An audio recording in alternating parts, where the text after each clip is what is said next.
செவ்வாய்க்கிழமை ஈவினிங் எடுத்த வீடியோ. தங்கச்சியோட மேரேஜ்க்கு வந்து பத்திரிக்கைலாம் அடிச்சு வந்துச்சு. அம்மாவும் தம்பியும் தான் எல்லா ஊருக்குமே பத்திரிக்கை வச்சுட்டு இருந்தாங்க. அன்னைக்கு வந்து அம்மா வந்து ரொம்ப குறுக்கு வலிக்குன்னு சொல்லியிருந்தாங்களா, சரி நானும் தம்பியும் போய் வச்சிடலான்னு சொல்லிட்டு காலையிலேயே கிளம்பிட்டோம். வீட்டுக்கு வர்றதுக்கே மணி வந்து 3:30 டக்குன்னு ஆயிட்டு.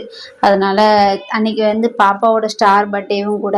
அதனால வீட்டில் வந்து சிம்பிளாக பாயசம் வச்சு சக்கரை பொங்கல் வச்சு சாமி கும்பிட்டுலான்னு சொல்லிட்டு வந்த உடனே கொஞ்சமாக பாத்திரம் இருந்துச்சு, அதை கழுவணும்னு சொல்லிட்டு அதுக்கு முன்னாடி பச்சரிசி நல்லா கழுவி குக்கரில் வச்சுட்டு பாத்திரம்லாம் கழுவி சிங்கெல்லாம் க்ளீன் பண்ணி எடுத்து வச்சுட்டேன்.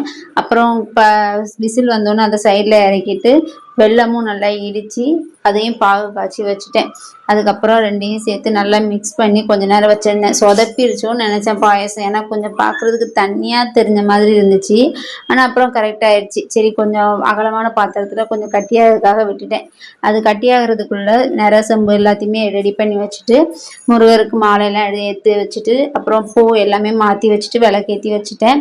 அப்புறம் பத்தியும் ஏற்றி சாமி கும்பிட்டுக்கிட்டு இருந்தேன். அதுக்குள்ளே வந்து அந்த பாயசமும் கொஞ்சம் கட்டி ஆயிடுச்சு.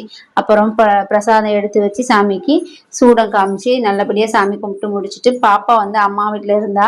அவளுக்கு பாயசம்னா ரொம்ப பிடிக்கும். அவள் பார்த்தோன்னே டக்குன்னு கண்டுபிடிச்சிருவா. பாருங்க அவள் என்ன சொல்கிறான்னு. இந்த வீடியோ பிடிச்சிருந்தா மறக்காமல் சப்ஸ்கிரைப் பண்ணி என்னோட சேனலுக்கு சப்போர்ட் பண்ணுங்கள் ஃப்ரெண்ட்ஸ். நெக்ஸ்ட் வீடியோவில் பார்க்கலாம். பாய். பாயசம் என்னமா